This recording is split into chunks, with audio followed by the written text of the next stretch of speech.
When you own your breath, nobody can steal your peace.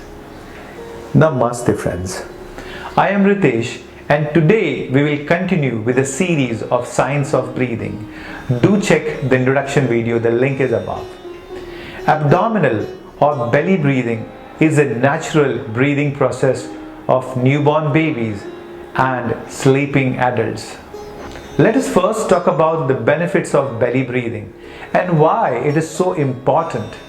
Abdominal or belly breathing is an excellent introduction to breath awareness for beginners in yoga session, especially Shavasana, and a good way to teach people to calm them quickly, especially during an anxiety attack, because it strongly discourages the use of accessory muscles of the inspiration, as we had already discussed in the previous video on chest breathing.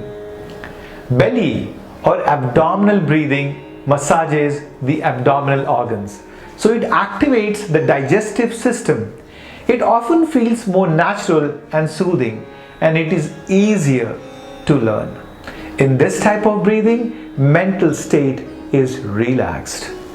You may get sleepy in belly breathing, so best for good sleep and great for sleep apnea.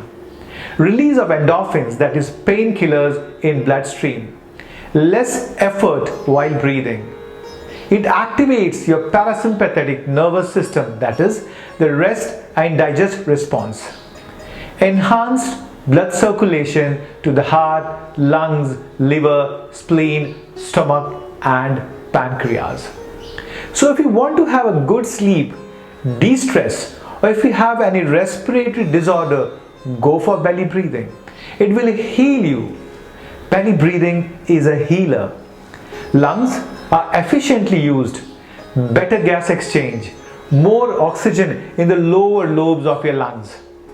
Belly breathing should be practiced lying down on your back in a semi-supine position, that is, your knees are bent, or sitting on a chair, because the back is supported and your spine is more aligned. Let's understand the mechanics of belly breathing.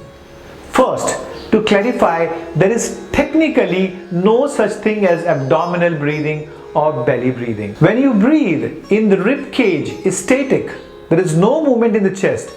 Your diaphragm moves down or contracts to the maximum and the abdomen wall pushes out.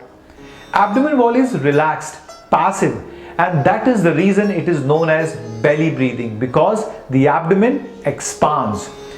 It's because of the pressure of the diaphragm that the belly expands. Learning how to breathe from the abdomen is very important because the blood is in the lowest part of the lungs or lobes. It is the richest for oxygen. If you want to be relaxed, if you want to get into the Zen moment and meditate, definitely belly breathing is the best.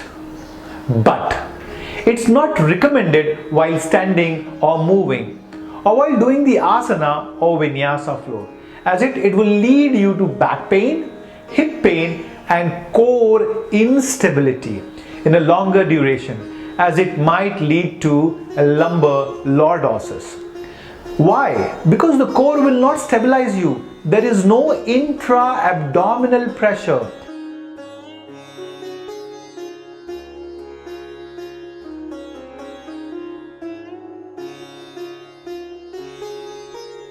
The body will get into extension because the abdomen is loose or puffed out.